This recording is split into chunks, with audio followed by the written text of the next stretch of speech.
Hello, everyone. Thank you.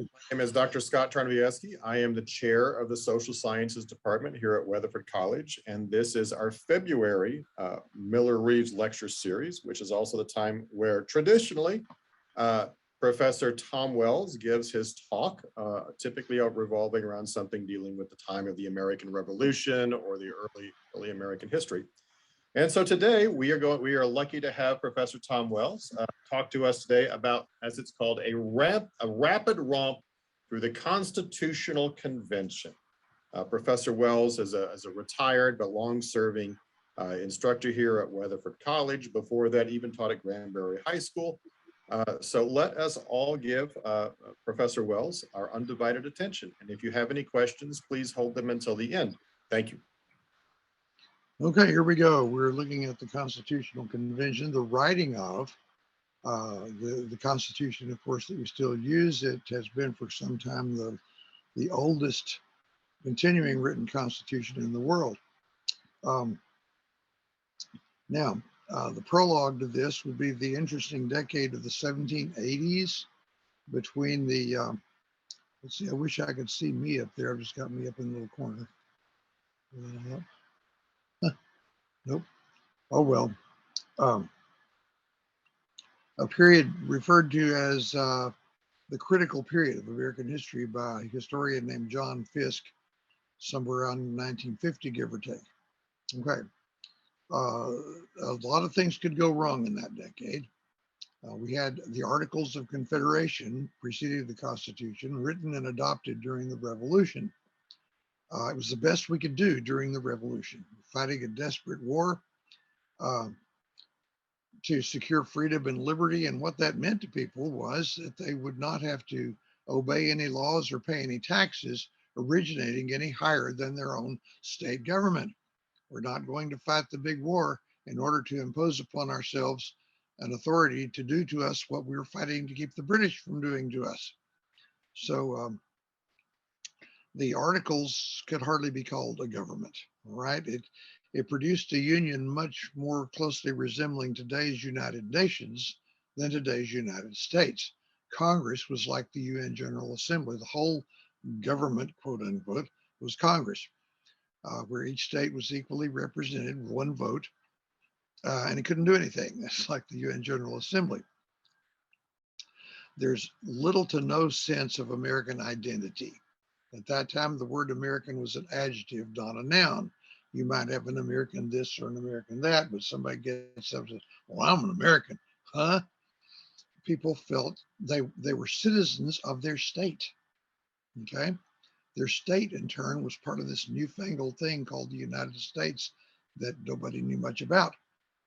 So people spoke of their state as their country. They referred to people from other states as foreigners. In Fiske's book, he mentions that in about 1786, merchants in New York City were trying to get their state government to give them protection from what they called foreign competition. The foreign competition they were referring to was coming from Connecticut and New Jersey. When Thomas Jefferson spoke on my country, he's talking about Virginia. This is after he's president. So USA nationalism doesn't show up for almost 30 more years. All right. Meanwhile, we have a serious national debt that's going unpaid, is mounting up year after year. We have regional conflicts, interstate conflicts, intrastate conflicts, states on diverging, if not conflicting, pathways. We are on a dangerous trajectory toward European-style rivalries and wars. That was why it was called a critical period. An example, and the one that led to greater things, involved Virginia versus Maryland. They're separated by the Potomac River. Both states claimed the authority to license commercial traffic on that navigable river. And Maryland claimed the entire river. We won't get into that because it's not about the Articles. But delegates from the two states met and reached an amicable agreement settling that. If they hadn't, the only two remaining options would have been either submission or war. There's no referee. The delegates realized they agreed there should be a referee. The Congress should be authorized to regulate trade among the states. To that end, without consulting Congress, which was irrelevant, they invited the states to send commissioners, I believe they called them, to Annapolis, Maryland in the summer or September of 1786. Not much interest. Only 9 states appointed delegations. Only 5 delegations showed up. That's not even a quorum. They're about ready to quit and go home when a New York delegate, barely 30 years old, named Alexander Hamilton, persuaded them to give it one more try. He proposed that they petition Congress to summon the convention and open it up to the whole question of strengthening the government to make it capable of meeting our needs. Okay, we'll do that. So they petitioned Congress. Congress wasn't interested. Most congressmen thought things were great the way they were. But meanwhile, practically as the Annapolis conference was happening, there was an armed uprising in Massachusetts. It was a tax revolt called Shays' Rebellion. I assure you, if I'd been there at the time, I'd have been out there with the rebels. And it blew over with very little violence, but it was scary. If that could happen in Massachusetts, it could happen anywhere. What if this got out of hand? What if this should snowball into a general war of the poor against the rich? We don't want that. So running scared now, this time there was interest. States were appointing delegations even before Congress made it official. So members of Congress realized the only way they could put the brakes on this thing would be to go ahead and make it official, issue the invitations, and assign it a purpose. So Congress invited the states to send delegates to Philadelphia in the spring of 1787 to attend a convention which would meet, quote, for the sole and express purpose of revising the Articles of Confederation. In other words, tacitly, don't start from scratch, guys, just revise the articles. All right, so here we go. 12 states appointed 74 delegates. One state didn't, that was Rhode Island. There's quicksand there that I could get sucked into, but Rhode Island was afraid that changes would be made to deprive states of their ability to print their own money and thus sponsor inflation, which helps debtors to repay their debts with money that's not worth as much as what they borrowed. Leave that aside. 74 delegates, only 55 of the delegates ever made it to Philadelphia. They were never all there at the same time. In fact, there were never more than 11 states represented at any one time. Rhode Island remained unrepresented. Now, looking at the delegates, they represented different professions and so forth. 33 of them were lawyers, more than any other occupation. Whatever you think of the legal profession, I would propose that that would be the profession best suited for this kind of work. 26 of them were college educated. Every single one of them had been public office holders. 42 had served in the Continental Congress. 40 were current state office holders. 20 of them had helped write their state constitutions. And there could be no better preparation than that. So a historian named Charles B. said of them, quote, they were thoroughly schooled in the issues they had gathered to debate. They understood arguments when they heard them. They were neither naive nor cynical. All right. There's a false but popular assumption, sort of a myth, I suppose, that all of them were members of the wealthy elite. Not so much. 10 of them, more or less, were wealthy, whatever that means. Another 10, perhaps well-to-do, at the opposite end of the spectrum. You have a handful of very, very modest means who could hardly even afford to be there. More important than that, there was never a single issue where they squared off against each other of the more rich over here and the less rich over there. That never became an issue. Okay. They're sometimes called the framers. That's a carpentry term. It applies precisely. They're framing out a government. Sometimes the founding fathers, which always gave me a sort of mental image of doddering graybeards. I guess I can speak to that since I'm a doddering graybeard myself. But that's not really quite the case either by our standards. The average age of the delegates who showed up was 45. If you leave Franklin out, it drops to 42. He was 81 and by far the oldest delegate. um, okay. By comparison, put it in perspective, over the time of our length of our history, the average age of members of the U.S. Senate is about 55. Average age of members of the House of Representatives is about 50. Average age of U.S. presidents upon taking the oath of office for the first time, that might have inched up some lately since the daughter and graybeards have taken over, 51. So yes, surprisingly young. Jefferson, who was not there, expressed relief that it was such a mature gathering. Okay. Who was there? Who wasn't? Only two major revolutionary leaders attended, those being George Washington and Benjamin Franklin. Neither one of them had any serious impact on the shape of the final product, but they lent their enormous prestige. If General Washington was there, it must be okay. If Dr. Franklin was involved, we can go with it. So that helped. Thomas Jefferson and John Adams were over in Europe serving as diplomats. John Hancock was not chosen to be a delegate.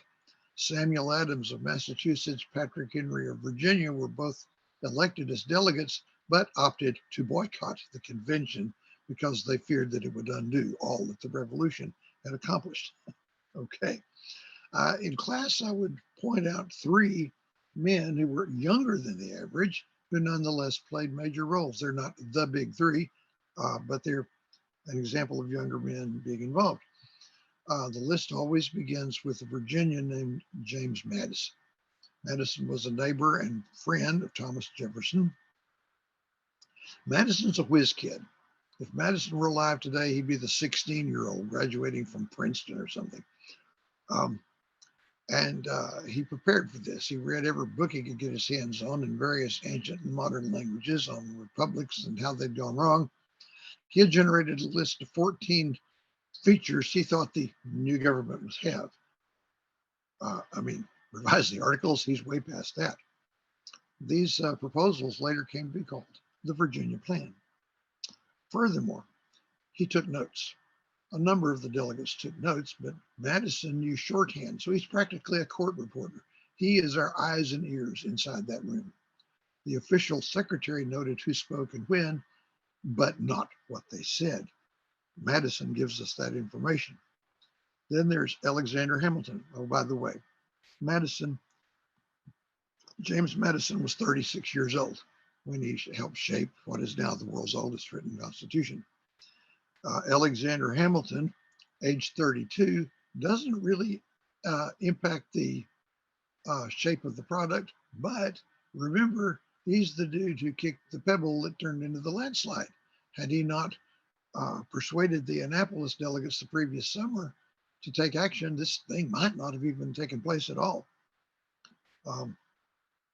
He made this impassioned hours-long speech one time, pleading with the delegates to set it up where the president would be elected for life.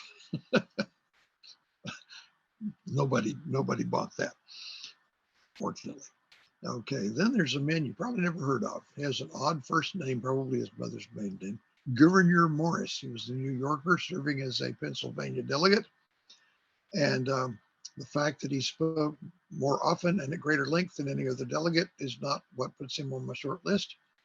Neither is the interesting fact that he was the most brazen, no apologies, in your face opponent of slavery at the convention. That comes close, but that's not it either. The thing is, when you read the Constitution, you're reading the words of Gouverneur Morris. When they were finished, they had adopted 33 resolutions. They created a committee on style, appointed Morris as the chairman thereof, and he is the man who dipped the quill pen in the inkwell and crafted the Constitution into 7 neatly worded articles, which are precise where they need to be precise. They're vague where they need to be vague. So thank you, Gouverneur Morris. Now, another thing before we start the actual action, areas of general consensus. Consensus means common agreement. It happened that most of the delegates shared certain viewpoints going in. They didn't have to win an argument. They didn't have to twist anybody's arm. They saw certain things the same way, and these attitudes were not necessarily shared by the public at large. And they are more important than the things they would end up arguing about so heatedly. You could read all kinds of textbook chapters and books about the convention, get the idea all they did was argue and fight all the time, and they did, but their areas of consensus were more basic and fundamental than the areas of disagreement. The first example, they agreed that on the need to strengthen the central government. Now, what if half of them wanted to strengthen it, the other half leave it alone? You can't compromise that. What would you do? Just strengthen it a little? That wouldn't work. So they agree on that, so they can have very, very heated debates over how to do it and how far to go in doing it. Okay, another one. They didn't bring this one to town, but they got there before it was over. They're able to look at this from a national as opposed to a local or regional perspective. When they first show up, job one for these delegates is make sure my state doesn't get screwed. But the only way to do that is to arrive at something that works acceptably for everybody. So the national perspective. The third thing on my little list of areas of consensus may strike us as odd today. These men shared a healthy fear of something they called democracy. That word did not have a positive connotation for the founders, not for many of them anyway. To them, it was a code word for mob rule. The mob is not a bunch of rock-throwing rioters. The mob was just the common people, uneducated, etc., not really qualified. Now, they knew they'd have to have some democracy to establish legitimacy, but democracy was like fire in their minds. Its usefulness had to be viewed in light of its potential for destruction. Fire can cook your food. Fire can burn your house down. It has to be very carefully contained. Finally, there's the matter of whether the states would be allowed to continue printing their own money. Now, they're not printing currency like we have it today. They had a debt money system. Each state, Congress could issue money, so did the states. It was a form of borrowing. States would print up IOUs and spend them, and they would circulate like currency. Now, there were two buzzwords here. If you think the states should be able to be allowed to continue doing that, you favored what they called paper money. Paper money. So states could sponsor some inflation and let debtors off the hook. That's always popular. If you thought that only the central government should have control of that, you favored sound money, sound, strong, reliable, based on coinage struck from precious metals. So that was a very inflammatory issue. There is a very strong consensus among the convention delegates in favor of sound money. Okay, that eventually became a kind of point of criticism. In 1912, a historian named Charles Beard, assisted by his wife Mary Beard, also a qualified historian, published a book called An Economic History of the Constitution of the United States. They pressed the idea that the Constitution writers were really just a bunch of greedy money grubbers who set up a strong central government just so it would repay the national debt to them and their like, meaning the elite class. That really has not withstood criticism. Anyway, they made the right decision on that. And you don't screw everybody up just to try to look like you're above the fray. All right, the convention convened on May 25th, 1787. It would adjourn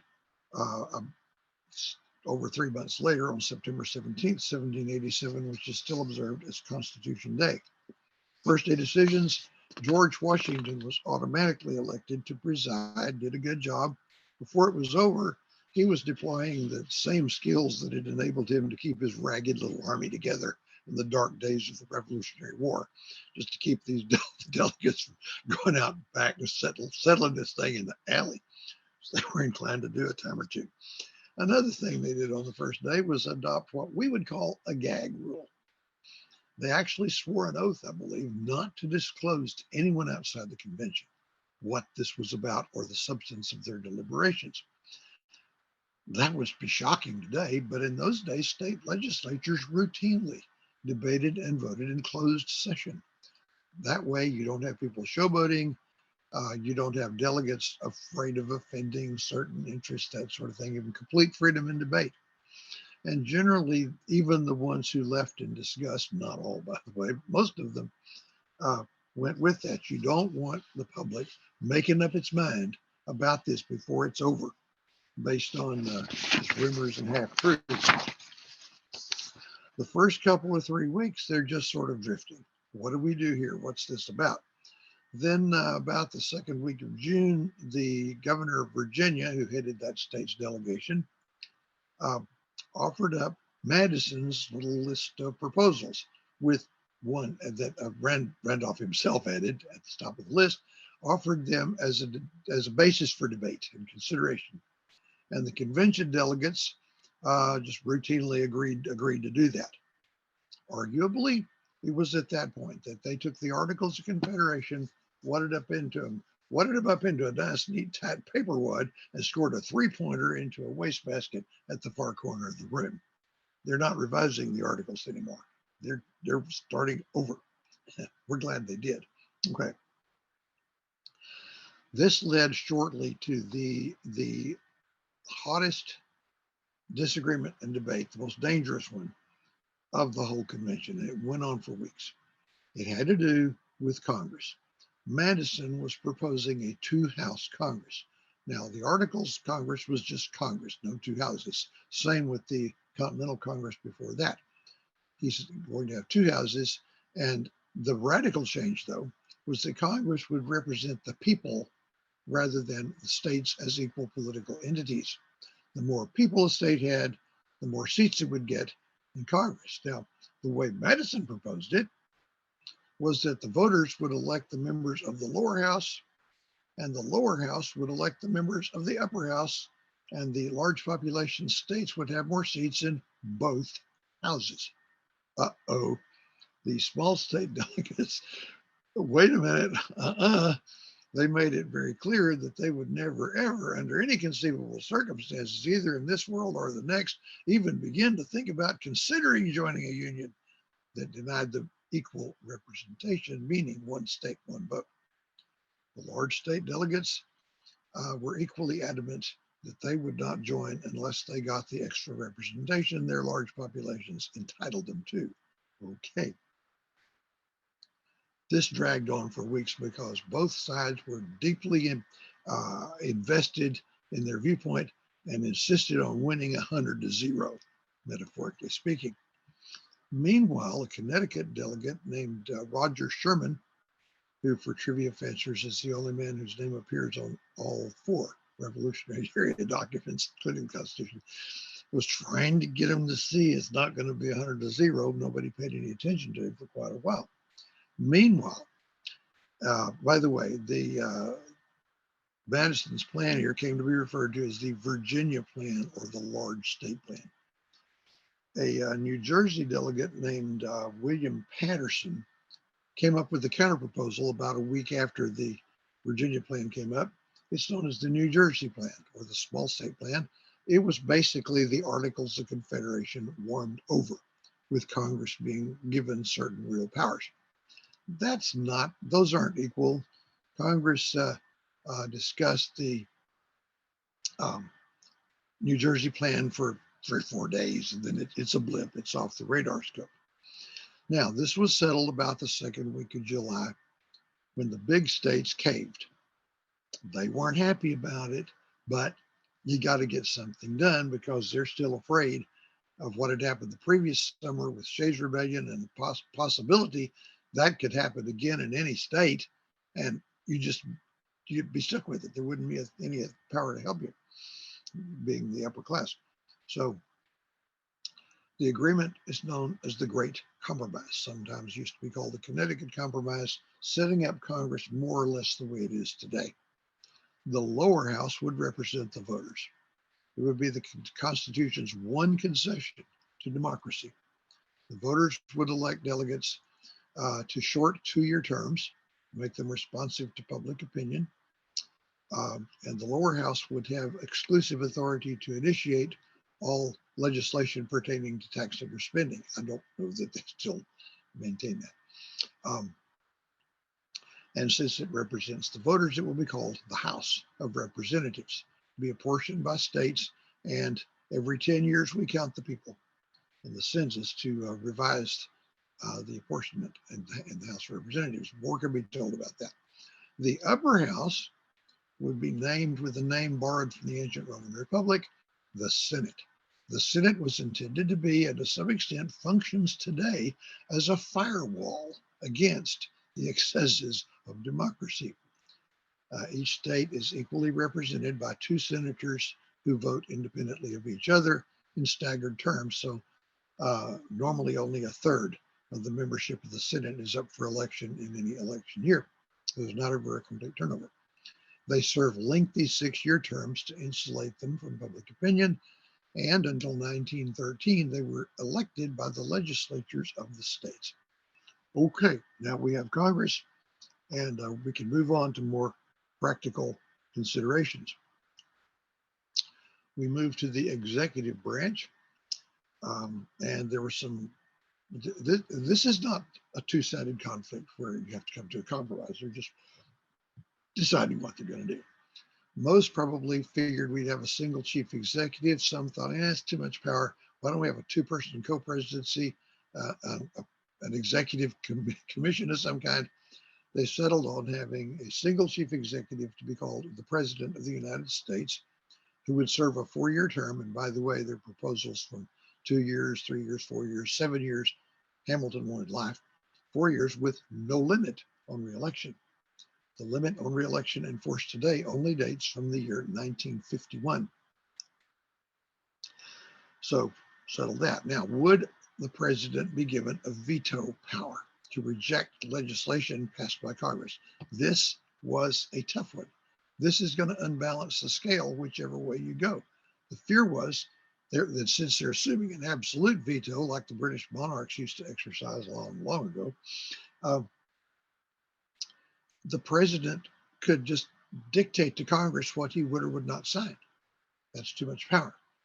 If he does not have the veto, the presidency could sort of decline into a kind of irrelevant figurehead status. So what are you going to do? What they did was to give the president a conditional veto, which can be overridden, but it's difficult to do. It takes a 2/3 vote in both houses. It borders on being an absolute veto because only 8% historically of presidential vetoes in our whole history have been overridden. This does not include so-called pocket vetoes, okay, which by definition are not overridable. How are you going to choose somebody to be the president? That was a tough one. Now, I didn't put this up front, but the convention did a lot of its work in committee, a device called the Committee of the Whole House. I'm telling you this for a reason. They have to be very, very careful about procedural rules because you don't want their work called into question later because some T didn't get crossed or I get dotted. So what they would do is resolve into something called the Committee of the Whole House. Far less cumbersome rules, far more free debate. You can turn on a dime. So in committee, the convention,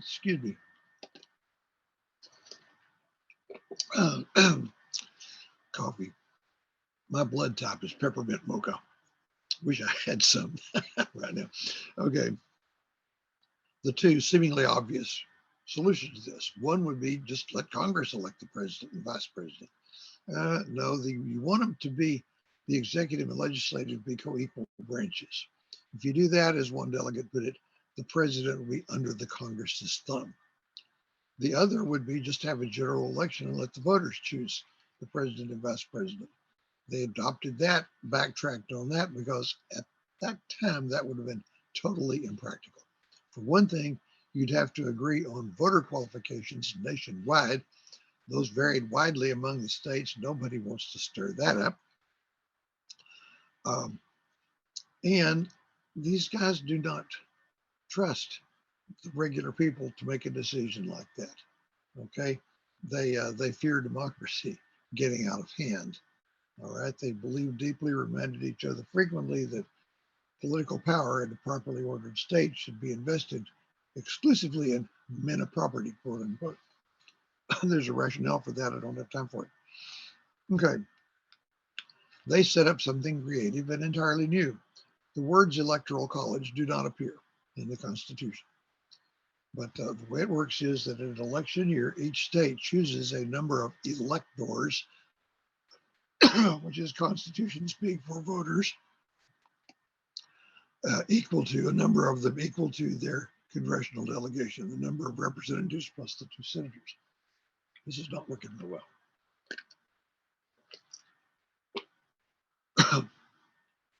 Those people would meet in their states on an appointed day, and this is the way it was set up originally. Each of them would cast votes for 2 different persons for president. And at least one of those 2 had to be from some other state other than the electors themselves. These votes would be sent to Congress, which would meet in joint session and canvass or count them. Whoever got the most votes, as long as that was a majority of the total number of electors, would be the president. The runner-up would be the vice president, again requiring a majority of total number of electors. Okay, now everybody knew, and it turned out George Washington was the first president that was unanimously elected twice. After that, what are the chances anybody's going to get a first ballot majority? It's now believed that the electoral thing here was intended to present Congress with a slate of 5 choices. If nobody gets a majority, Congress, voting by states, would choose a president from the top 5 electoral vote getters. We've never had 5 electoral vote getters. Well, that's how they set it up to begin with. It was intended to generate a president and a vice president without reference to, without political parties or nominees or candidates. Well, okay. So that's that. 2 remaining compromises. There was the thing about the more people a state had, the more representatives that would get in the House of Representatives. And there's another thing. There was a provision in the original Constitution requiring that all federal direct taxes must be apportioned among the states on the basis of population. There's seriously no way to make that happen. In fact, it's no longer enforced. Now, the southern states that had a lot of slaves wanted to count the slaves for purposes of representation, but not taxation. The non-slave owning states wanted to count them for taxation, but not representation. How do you settle that? That's just a heck with it question. So what they did was throw up their hands and say heck with it. You had a provision where the states, for both purposes, would, I've got this. Is this the water? Yes. Looks like it. Okay, thank you. My wife got worried about me. She's bad about that. For both purposes, they could represent the entire free population plus, as it says, all other persons. Oh, well. So a slave counted as 3/5 of a person for that purpose. Now, this was not a happy compromise. It's just what they had to do to move it down the road. Northerners, particularly New Englanders, for generations were extremely opposed to this because white Southerners would be grotesquely overrepresented and African Americans would not be represented at all. It went away when slavery went away at the time of the Civil War, the 3/5 compromise. Another compromise had to do with 2 things not directly related to each other, okay? The African slave trade, that's the importation of Africans, and the question of whether Congress should be able to tax exports.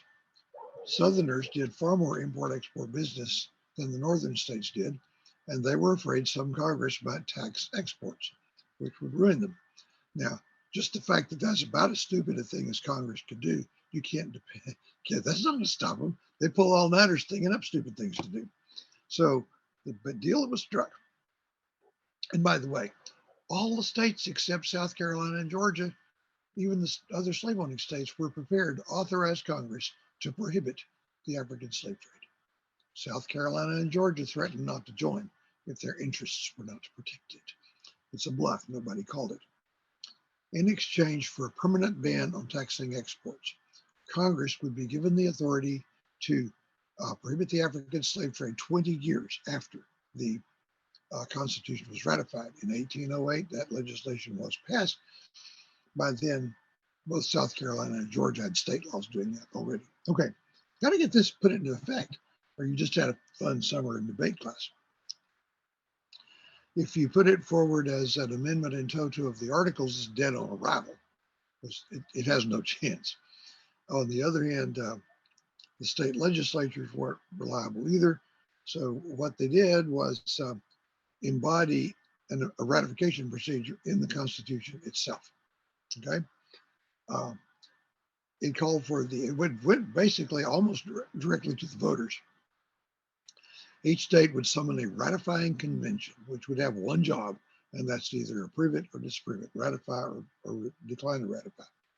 As soon as it had achieved approval, ratification by any 9 of the 13 states, it would take effect for those states. Okay? Now, if it can't get 9, probably shouldn't do it. Once you've got 9 in, then the pressure is on the holdouts, unlike what had happened when Maryland held up the Articles of Confederation for 2 years by itself. So there we go. Gouverneur Morris wrote it all up on September 17th, 1787. 42 delegates remained in town, and the 39 signed it. 3 refused. Nobody was completely pleased with it. I mean, too many hard battles, too many difficult compromises. In a way, it was kind of like an ugly baby. What do you do with an ugly baby? Yeah, you just look at it, you try to smile. I said, well, Walmart's not going to give us our money back on this. Okay, that set off the most intense and profound political debate in the whole history of the United States. Those who favored the new Constitution quickly called themselves Federalists. That's a daylight theft. Up until then, a Federalist had been someone who liked the government set up by the Articles. That left the opponents with the term anti-Federalist. There were 2 reasons to either of 2 or both of these 2 would make you an anti-Federalist. Either you thought the new government would be too powerful, however powerful that might be, and the fact it had no Bill of Rights. So this was a big debate. Many of the things that the anti-Federalists warned about have in fact come true. Small states liked it. They got a much better deal than they expected. So 4 of the first 5 states were in like a couple of months. 4 of them small states plus Pennsylvania. A few of them adopted it conditionally on a Bill of Rights being added. That got Massachusetts in the gate. Then in June of 1788, New Hampshire became the 9th state. That makes it a done deal, at least on paper. 4 days later, Virginia followed. Virginia had a lot of anti-Federalists, but if it's going to happen, they're going to have to be in it. So, grumbling under the breath, they came along. That left 3 more states out. New York ratified a few weeks later.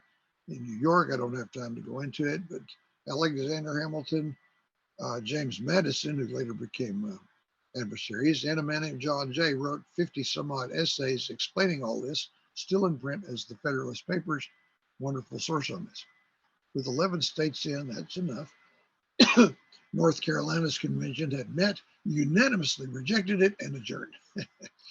Rhode Island did not summon a convention. So the states chose their congressional delegations and their electors. In early 1789, the first Congress convened. The electors met. Every one of them cast a vote for George Washington, who was sworn in as president in late April of 1789, and the mighty engine of government began to run, and it runs today. Is the Constitution still relevant? Some say it's outdated, but to answer that, I would say it does not address any current political issues. Okay, the intention is to provide freedom and security, balance freedom and security with a limited government. If a government's power is not limited, then we have no rights. We have no freedom. It can do to us as it pleases. We are in grave danger on that at this time. So I say it's more relevant and in more danger than it's ever been. So the separation of powers, um, and some say there's no such thing as the original intent of the delegates because they argued a lot. They did, but in the end, they reached agreements, and therein lies their intent. As long as power-hungry politicians seek to rule over us rather than to safeguard our freedom, the Constitution will remain relevant and necessary. Those who complain about it do so because if it's taken seriously, it blocks their path to absolute power. And that will about do it. I'm landing the plane on schedule. Do we have a question and answer?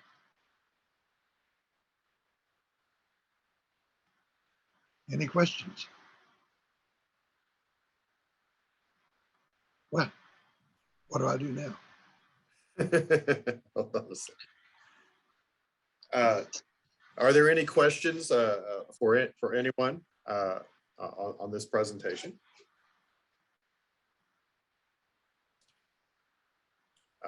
I have a question, and that is, could you expand a little bit on Governor Morris, because I don't really know much about him myself, and I'd like to know, because I didn't know he was actually the writer of the actual the stylist for the Constitution.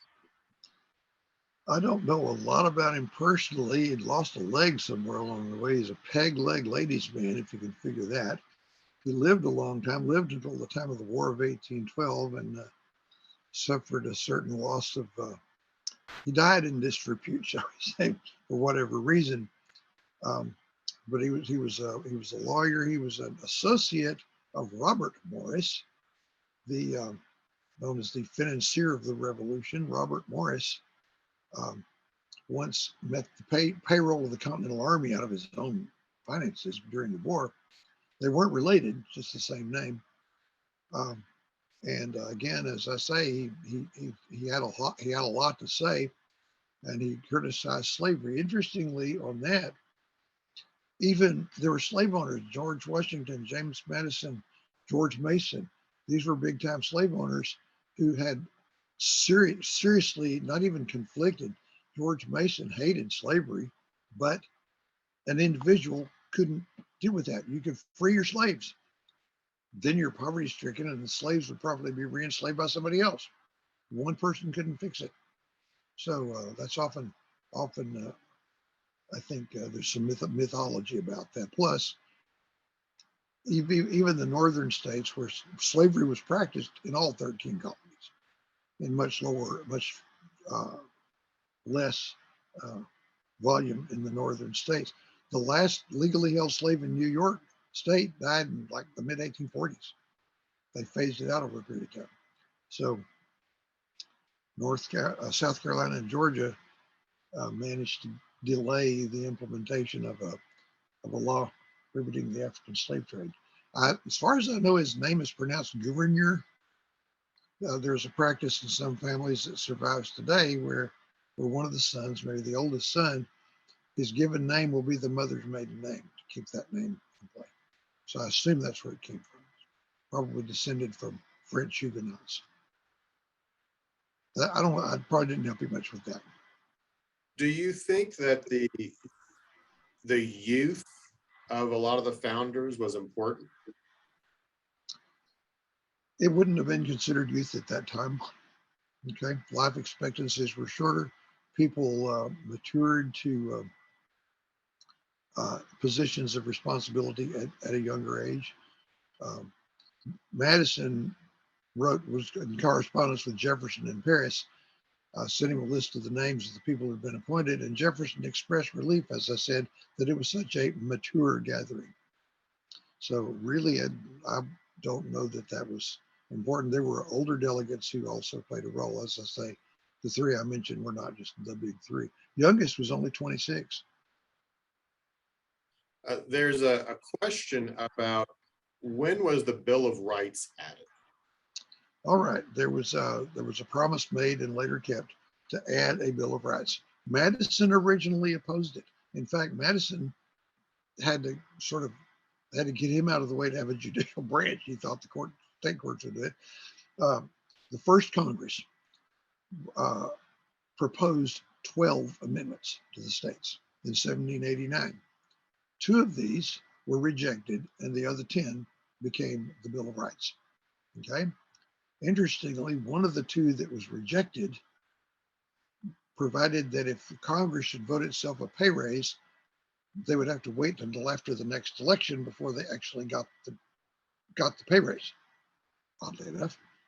And it didn't have an expiration date on it. So as the 19th century rolled by, every now and then some state legislature be having a slow day, so they'd ratify it. And so it's like a stone rolling downhill accumulating moss. Then in the mid 1980s, Weatherford College graduate and House Speaker Jim Wright cooked up a scheme whereby Congress could vote itself a pay raise without anybody having to vote for it.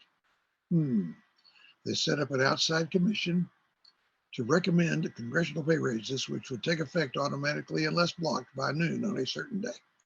The Senate immediately and unanimously blocked it. The House waited till the due date, and then they got all tangled up in parliamentary procedure. Doggone it, boys, it's 5 afternoon. We got to take that pay raise. Well, that didn't go over well.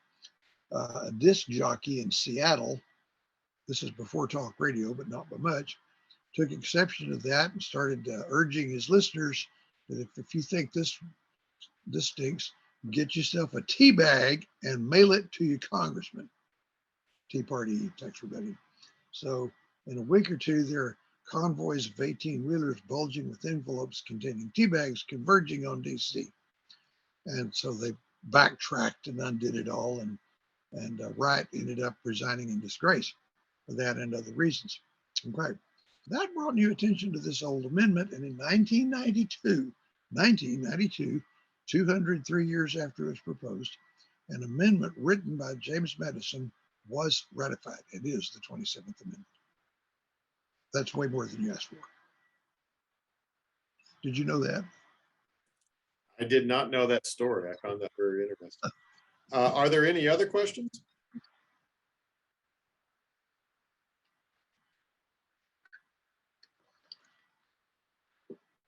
If not, then I thank you, Professor Wells, for our discussion on a rapid romp through the Constitutional Convention. Thank you very much.